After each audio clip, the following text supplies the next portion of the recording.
most brand owners have better things to focus on than their campaign level ROAS or CPA metrics. If you're keeping tabs on your margins, your fixed overhead, your bottom line, you see one of those numbers go in the wrong direction, you're gonna know who to ask. Be really clear about if action needs to be taken. I think that doing nothing is sometimes doing something.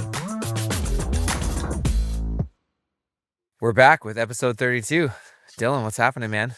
We're talking about everyone's favorite topic today, KPIs. What are people looking at every single day? What matters most? I'm excited, man. Yeah, we're going to get super practical. I just talked to so many brands that have analysis paralysis. And today, like, we're speaking directly to founders today. Like, look, founder, CEO, or COO, you're in the C-suite, you started the business.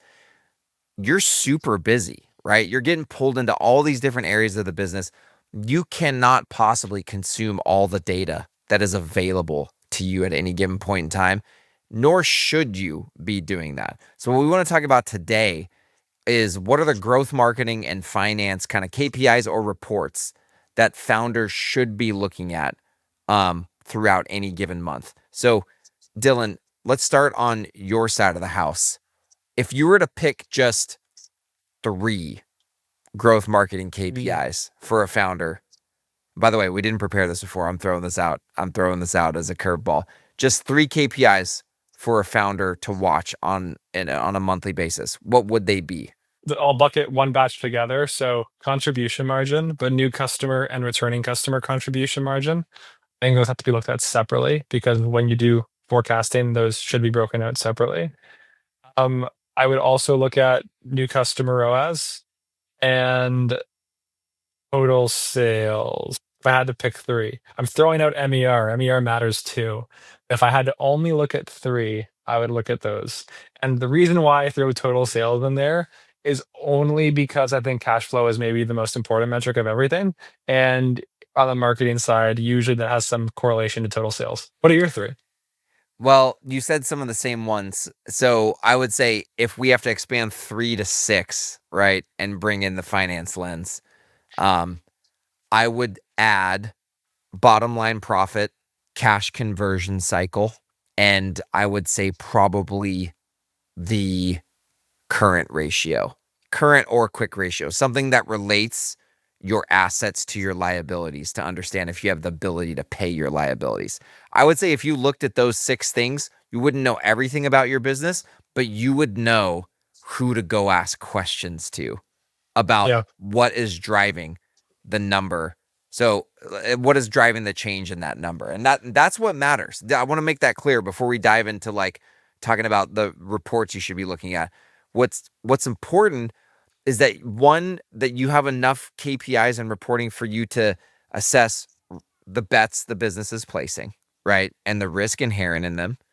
But then also to understand who you should go talk to about why a number is going in one direction or another, and whether there's any structural or whether there's any decisions that need to be made and those things need to be acted on. Now that we've talked about just like these few KPIs, if we only each had 3, when we are talking about the growth marketing reporting that a founder should be looking at on a monthly basis, what does that roadmap look like in your mind, Dylan? Yeah, so I think that the most important is you want to have a base case expectation. You want to then compare your actuals to that expectation once the month is finished. And then you want to update your forecast for some upcoming number of months. And that should be rooted in new customer revenue, return customer revenue, and total revenue, or new customer net sales, return customer net sales, and full kind of everything net sales. And if I'm a brand owner, I really just care about that. I don't really care to look at my Facebook ROAS and my Google ROAS every single day. But then again, like it depends on the size of your business, right? So if you have like an agency you trust and or like an internal CMO or VP of marketing or whatever, you may be able to kind of zoom out a little bit from the weeds. I think the extent to which you should look at that stuff is maybe if you're really kind of trying to get into the weeds on new products. But I think for the most part, most brand owners have better things to focus on than their campaign level ROAS or CPA metrics. As I'm saying this though, I think what's unique about DTC is that the core skill set of most D2C founders is usually either the product side or the marketing side. In order to succeed, you often have to have a good sales and marketing skill set. So I think zooming out is sometimes hard for some owners who have that marketing background. Totally. So it's not to say you can't look at it. If that's identified as an issue, you probably should look at it. But like day to day, I think there's more useful things you can spend your time working on to create more value for the business, assuming you have a good team, you know? I want to say when I go through my list, the assumption is that you have a team, right, that is managing, in my world, the finances in a way where you can trust that they are going to report to you the granular KPIs and metrics that should be reported to you if there is a problem. I'm assuming you have the right growth marketing team and the right finance team, and you don't have to go find problems, right? They are bringing problems to you. But what should you still be reviewing as the founder to make sure that things are going the way that they're being reported to you? Let's be super clear. We always try to be really real on this pod, which is like, things happen and sometimes the founder finds something that someone else doesn't find. We live in an imperfect world and business is an imperfect, discipline. But the assumption is if you have a great team that's running growth marketing, like they are reporting to you any issues, right? Any really big deviations from variances from the plan. But that being said, like, I do agree with you that there are seasons to zoom in as the founder, CEO, and there are seasons to zoom out, right? It's not Yeah. always the same. You're trying to allocate your time in a way where you are going after the single biggest opportunity in the business at any given time, but you also have the kind of information flow to you via the team that you have, so that if there's a major issue that's identified, you can also then go put out the biggest fire. You're basically trying to create the most upside and also spend your time working on putting out the biggest fire. And I admit, if you look at everything, you're going to find so many issues probably, or things that could be better, but you have to at some point delegate that to someone else to fix those things or improve on the opportunities that are more kind of in the weeds. But occasionally you have to get kind of hands on keyboard or hands on warehouse or hands on manufacture, whatever, and go Yeah. and just fix the issue yourself. And it's an ongoing game. I think that on my side, for what I see in your world, John, most frequently be a pain point for brands is cash flow management and D2C is just like a hard discipline between how much to order of this, how to finance this, how likely is my forecast going to be true. And I see a lot of brand owners just spending like a lot of time constantly worrying about cash flow.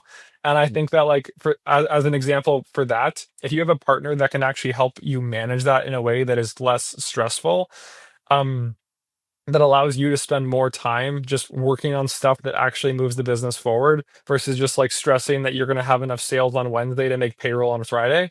I think that is a huge unlock. That's not only like a a variable that can improve the business performance, but can improve your performance to go and work on the things that actually matters. I see people far too often put off bringing in the finance function early enough, or they take too long to bring it in, and it's just a huge waste of time.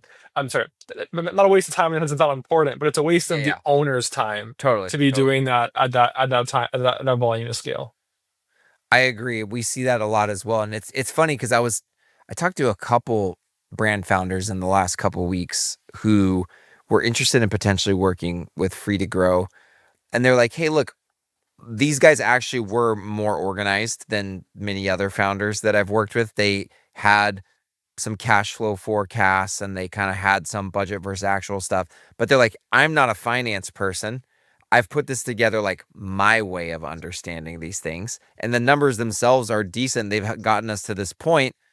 But the reason they came to us is like, even though this is kind of working and I do have the plan and I've got the spreadsheet, I'm spending a lot of time updating it, first off. And second off, I'm not sure if it should change and get more sophisticated or like if the process should be optimized as we continue to grow. And that's the other thing about D2C is variables are already always changing, whether there's supply chain variables that are changing, or there's, CAC and acquisition variables that are changing. Maybe there's sales channel variables that are changing. You're going to multiple sales channels. Every time you do one of those things, launch a new product, hire a new person, there's more to keep track of and assess the impact on both profit and cash flow. And so the founder already has like probably a really important job in marketing and product usually. And like, is it worth the trade-off of their effort and their focus to let the marketing and product side of their responsibilities potentially not get the effort that it needs and the focus that it needs at the expense of managing the finance side of things? Usually not. And usually there's also probably a big blind spot that the founder has that doesn't understand a better way to execute the financial strategy for wherever it is that they're trying to take the business. I think that when it comes to areas of focus, the brands that I have seen go the farthest are usually the ones where the founders continuously reinvest their time into product development. It's not always like the most immediately gratifying area to go play in, because oftentimes that takes time and it's long. But those decisions are super key. And I think that's something that as a discipline of focus is maybe often overlooked. But on the flip side, again, like I bring this back, like I've just seen it time and time again where even if they do the right thing, if they don't have the finance side of the house in order, it just impedes everything else and makes it so difficult to operate and grow the business. Because if you don't do that properly, you don't even know what like the most important thing to go work on is. Like Totally. your financial setup is almost like the backbone of your business, and it's how you actually identify what is working or what is not working, and maybe you should go and do next. So yeah, I'd say that like from a focus standpoint, I think that even when it's going well, from a financial standpoint, you want to be preparing for that next kind of tier of growth, and it's important to not overlook the importance of focusing on the finance side from a like prioritization standpoint.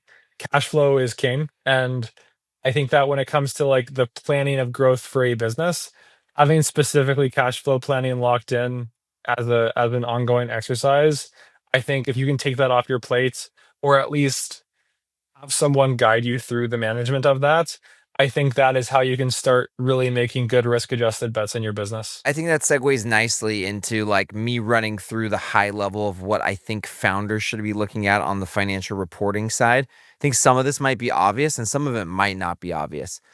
I want to first say, if you have a good CFO or just like a good finance team, you shouldn't have to go super, super granular diving into every area of your financials. Okay. But that's because a good finance team should be able to report to you what's most important. I'm going to go through the hierarchy. I would say like a lot of brands, P&Ls, balance sheets, cash flow statements, your core financial statements, they're complicated. There's tons of lines depending on the chart of account structure. It's like, how do you make any sense of it? This is how you make sense of it. On the P&L, you look at your margin ratios, so your margins as a percentage of revenue, and then you look at your margins in dollar terms and dollars per order. And again, in line with what Dylan's saying, dollars per order of new customer sales and returning customer sales. Then you look at fixed overhead and you look at in absolute dollar terms, broken out into two buckets, payroll or headcount and other. And then you look at it as a percentage of revenue, and then you look at bottom line. That's how to analyze your P&L in a nutshell. And then you can go at segmented and you can look at it by sales channel if you have multiple sales channels. But that's it. We highly recommend looking at what's called a variable costing P&L, which is flipping your P&L chart of accounts. Instead of just being revenue minus expenses, it's revenue minus variable costs equal contribution dollars minus fixed overhead equals net. And then on the balance sheet side of things, you look at current ratio, which relates your current liabilities to your current assets, which basically gives you a measurement of how well you can pay your short-term debt obligations. Quick ratio, which is just a little bit more conservative because it removes inventory from the calculation and considers inventory like illiquid or not very liquid.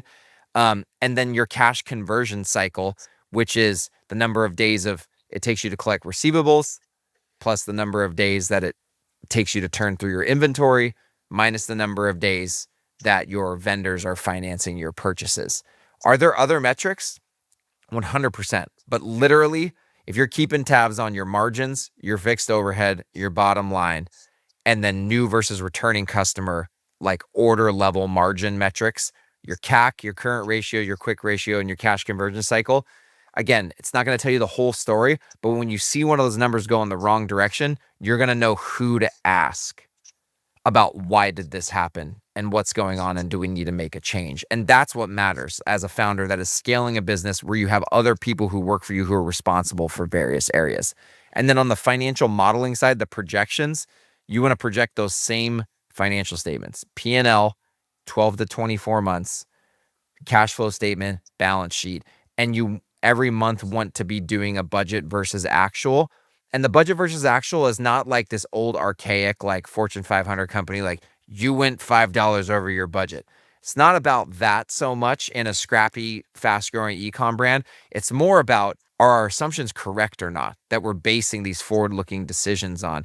And secondarily, do we have like ways to control spending across the business, or does it just happen randomly? The budget versus actual is more like, do we have to rethink the assumptions that we have underlying and driving our financial model? And then the last thing you might need is a more granular CAC to LTV analysis on a monthly basis, depending on how high LTV your brand is. And if cash is really tight or forecast to get tight, you might need a weekly cash forecast so that you can use that to tactically approve payments and payroll and everything on a weekly basis. There's certainly more than that, but if you have those things, like that's the foundation for like a solid financial operating system within your business. That makes complete sense. And I think that a lot of brands need to get those things in place like earlier than they do. I think that like once you're in that like mid to high seven figure range and you're kind of breaking into the eight figures, definitely time to look into that. And if you're in the eight figures and you don't have a lot of these controls in place, it's probably time. There's one other area I want to talk about here is, what are some of the metrics or KPIs or reports that you see founders getting into that you think is just unhelpful, doesn't serve the business, doesn't serve them well? Any metric can be valuable. The problem is like you have to decide when it's valuable or not.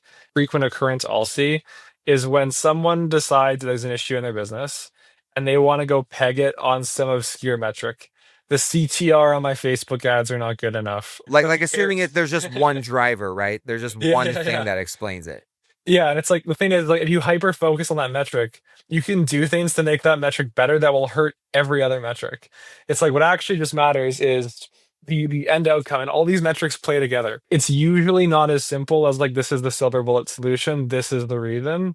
It's usually a mix of multiple things, and if you want to improve performance, I think people often have to take like bigger swings, I guess is what I'm trying to say. So like Yeah.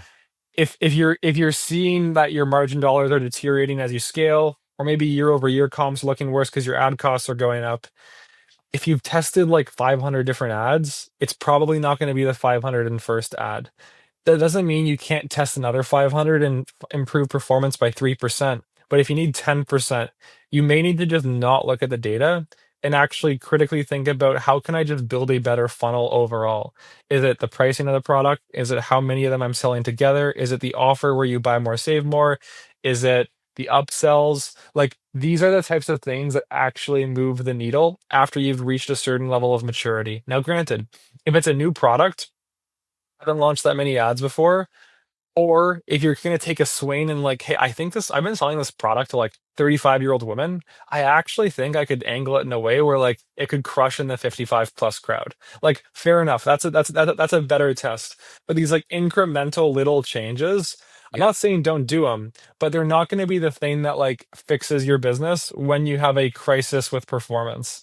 So I'd say that it's in a way when things are really bad, you almost have to zoom out instead of zoom in, which is kind of, I guess, opposite to what we were saying earlier. Is like, okay, you identified that meta ads is the issue.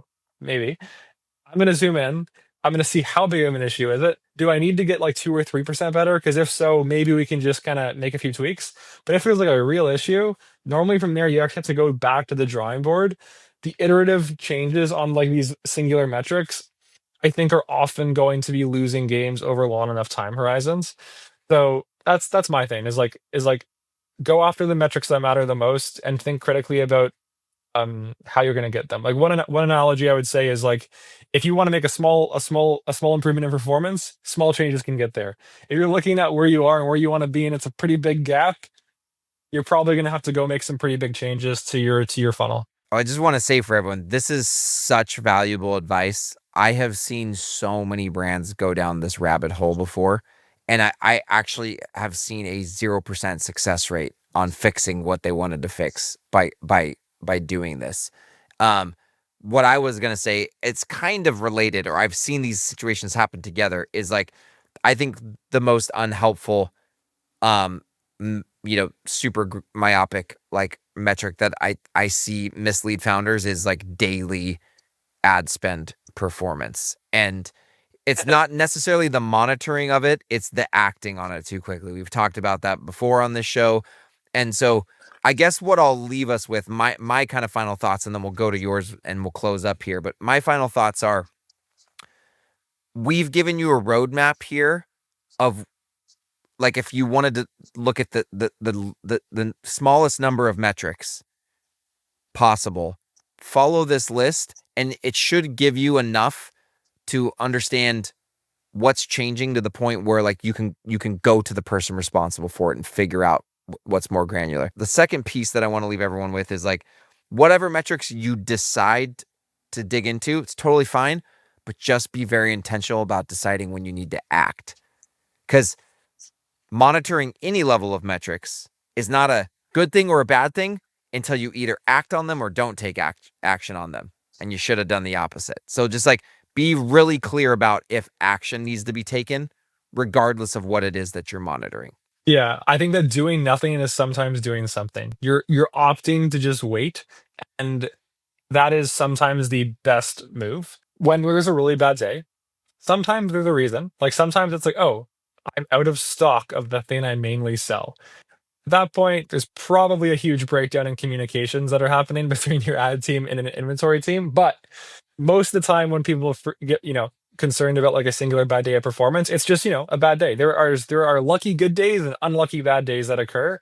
And my comment then is like, okay, one way to stretch that is why don't you look at every hour's ROAS? Like we have to define a time frame. So like, are we going to make a change every hour? Maybe not. So why is it every single day? And I mean, like, I guess like as humans, we check our triple whales or whatever dashboards X number of times, Shopify dashboards X number of times per day. It's nice just to look at the full day. And I get it. I understand why it can be easy to make a change, but I think that on the flip side, you have to understand the change you make may also have a negative consequence. So you have to be very careful about making changes. If you're, say, trending in a good direction in the last 7 days and you have one bad day, knowing that a change could make it even worse or make performance worse, do you want to say, I'm going to value this single day of data, or am I going to value the 7 days of data? And usually the longer time frames are more useful. So again, it's an imperfect game. There's not an exact science to decide when you want to make a change, but I think that the daily stuff is usually the wrong time frame. I think that's a wrap.